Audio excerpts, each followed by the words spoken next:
रूहानी सत्संग में अंग 677 गुरु अर्जन देव जी हमें समझाते हुए बता रहे हैं कि जो सो कत डरे जय खसम समारे, डर डर पच्चे मनमुख विचारे।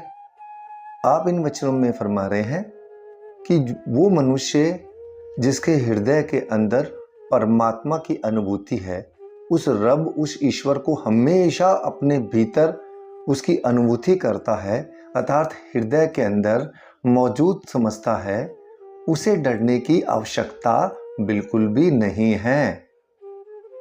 क्यों? कि वो सृष्टि का रचयिता, वो मालिक, वो निरंकार जब उसके अंदर है तो फिर डर कैसा? क्यों डरे हम? और आगे फरमा रहे हैं कि डर डर पच्चे मनमुख विचारे। कौन डरे?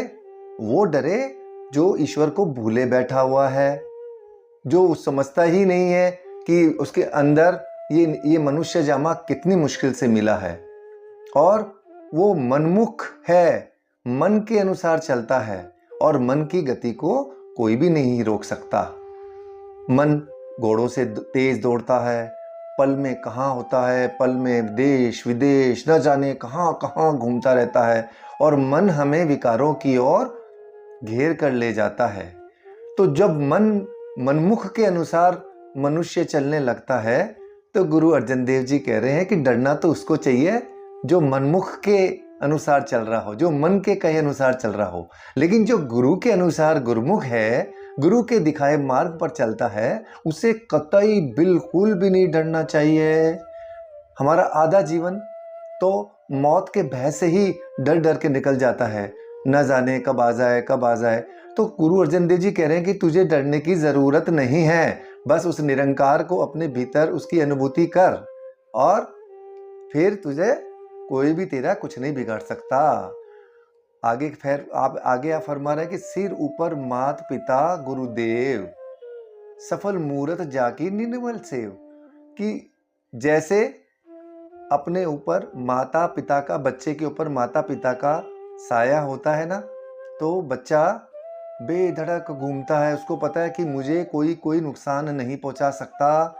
उसके ऊपर माता पिता का सहारा होता है, उसको पता होता है कि ये मेरे वेल विशर हैं, जब तक ये हैं जब तक मुझे कुछ नहीं होगा, कोई मुझे नुकसान नहीं पहुंचा सकता। और आप फरमा रहे हैं कि हमारी अवस्था कैसी है कि हम माता पिता और गुरुदेव, हम तीनों अगर हमारे साथ में हैं, उनका आशीर्वाद है, उसकी अनुभूति है, तो हमें भी चिंता करने की कोई बात नहीं है ना। कि आगे आप कह रहे हैं कि सफल उनकी आना, इस मनुष्य जीवन में आना सफल हो जाता है। सफल मूरत जाकी निर्मल सेव, जो उनकी निर्मलता है, सहजता है, बिल्कुल वो परमात्मा के साथ जुड़ जाती है, सहजता रूप से सुख और दुख को वो स्वीकार करने लग जाता है। यही आप फरमा रहे हैं। एक निरंजन जाकी रास, मिल साध संगत होवत परगास। वो माया से हम लोग सारे क्या करते हैं? माया में निर्लेप हैं। माया में निर्लेप रहेंगे प्रभु के नाम के द्वारा, उसकी उस्तत के द्वारा, उसकी सेवा के द्वारा, संगत के साथ मिलेंगे, संगत के साथ रहेंगे, तो न जाने उस परमात्मा किस संगत के रूप में आकर और हमारा उद्धार कर दे। जीवन का दाता पूर्ण सब ठाए। हे भाई, जो मनुष्य जीवन जो है वो हर जगह मौजूद रहता है, वो निरंकार। वो जो भी करोड़ों हमारे जो दुख हैं, कलेश हैं, वो सब उसके नाम से ही दूर हो जाते हैं। जब वो रक्षक, वो निरंकार हमारे भीतर है, तो कौन हमारा नुकसान पहुंचा सकता है? कोई भी नहीं नुकसान पहुंचा सकता है। और जन्म मरण सगला दुख नासे, हमारे अनेकों दुख कलेश अपने आप कट जाएंगे। वो काटेगा कौन? वो परमात्मा, वो रब, वो खुदा जो हमारे भीतर बैठा हुआ है, जो उसकी चिंता है, और हम फालतू ही चिंता किए जाते हैं। आप फरमाते हैं कि हमें उस मालिक के ऊपर भरोसा रखना चाहिए। और भरोसा कैसे? इस उदाहरण से हमें बिल्कुल स्पष्ट हो जाता है कि एक छोटी सी नाव के अंदर एक पति पत्नी नाव में सफर करके किनारे पे जाना चाह रहे थे।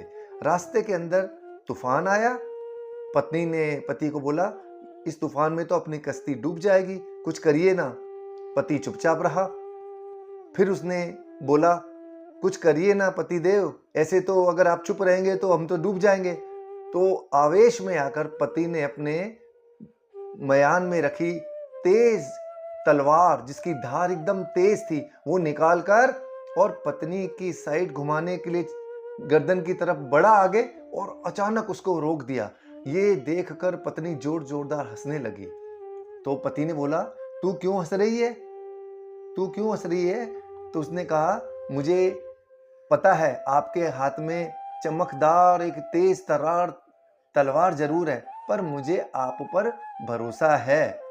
बस इतना कहते ही पति ने मयान में वापस तलवार रखी और समझाया कि हे पत्नी जी, जैसे तुझे मेरे ऊपर भरोसा है तो मुझे भी उस मालिक के ऊपर भरोसा है कि वो चाहे कितनी भी तेज तलवार हो, निदा हो, तूफान हो, मुझे उसके ऊपर भरोसा है कि वो हमारी रक्षा करेगा।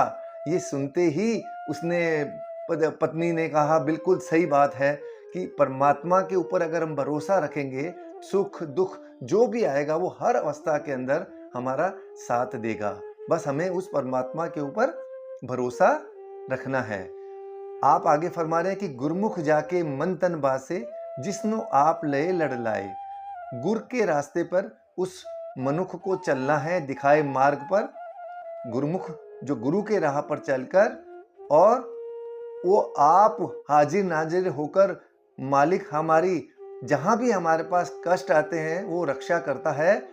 कहते हैं सूली का सूल कर देता है। बड़ी विपदा आने वाली होती है, अगर गुरु हमारे साथ में है तो छोटी विपदा के कारण या शक्ति दे देता है सहन करने की, जिससे हमको बड़े बड़े दुखों का पता भी नहीं चलता।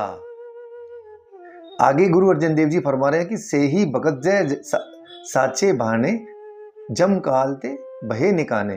कि वो परमात्मा के भगत के रूप में वही कहलवाए जाएंगे जो उनके दिखाए मार्ग पर चलेगा। उससे क्या फायदा होगा? जमकाल ते भय निकाले। हमको जमकाल कुछ भी नहीं कर सकता, हमारा कोई यमदूत कुछ नहीं बिगाड़ सकता, क्योंकि हमारे पास में परमात्मा की वो बल है, परमात्मा की वो सत्संग सेवा और उसकी अनुभूति है। तो जम भी हमारा कुछ नहीं बिगाड़ सकता। साचा साहिब सच दरबार, वो सच्चा साईं, वो रब, वो मसीह, वो खुदा जिसको हम अनेकों नाम से संबोधित करते हैं, वो हमेशा हमारी रक्षा करेगा और हमें किसी भी तरह से नुकसान कोई भी पहुंचाएगा तो वो पहचाने नहीं देगा। अपने छोटे बच्चे की तरह माता पिता और गुरुदेव ये तीनों शस्त्र हमारे पैरीदारी करेंगे। और आगे आप अंत में फरमा रहे हैं कि साचा साहिब सच दरबार, कीमत का हुन कहे विचार। हे मालिक, सदा कायम रहने वाले वो परमात्मा, तू हमेशा हमारे साथ रहे। कोई मनुष्य उसकी कीमत विचार नहीं कर सकता, उसके बारे में नहीं सोच सकता कि उसकी उस्तत और उसकी कृपा की निगाहें कहाँ तक जाती है। एक क्षण, एक पल झटकने जितनी होती है, न जाने वो कृपा पे आ जाए तो हमें कहाँ से कहाँ ले जा सकता है। वो घट घट अंतर सगल आधार, नानक जाचे संत रे नार।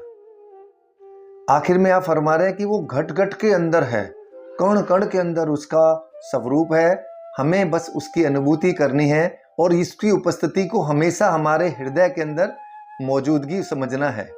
आप बता रहे हैं कि उसमें अंत के अंदर गुरु अर्जन देव जी नानक को संबोधित करते हुए कह रहे हैं कि हे दया के सागर, हे कृपालु, हे नाथ, हे ठाकुर, हम जो संगत आ रही है तेरे चरणों की धूड़ मांगते हैं, तेरे चरणों की मिट्टी हमारे सर माथे पे लगाते हैं। अगर यही हमारे नसीब हो जाए तो हमारा इस मनुष्य जीवन में आना सफल हो जाए और हमें गुरुमुख के दिखाए हुए मार्ग पर, गुरु के दिखाए हुए मार्ग पर चलकर हम हमारे जीवन का उद्धार कर लें।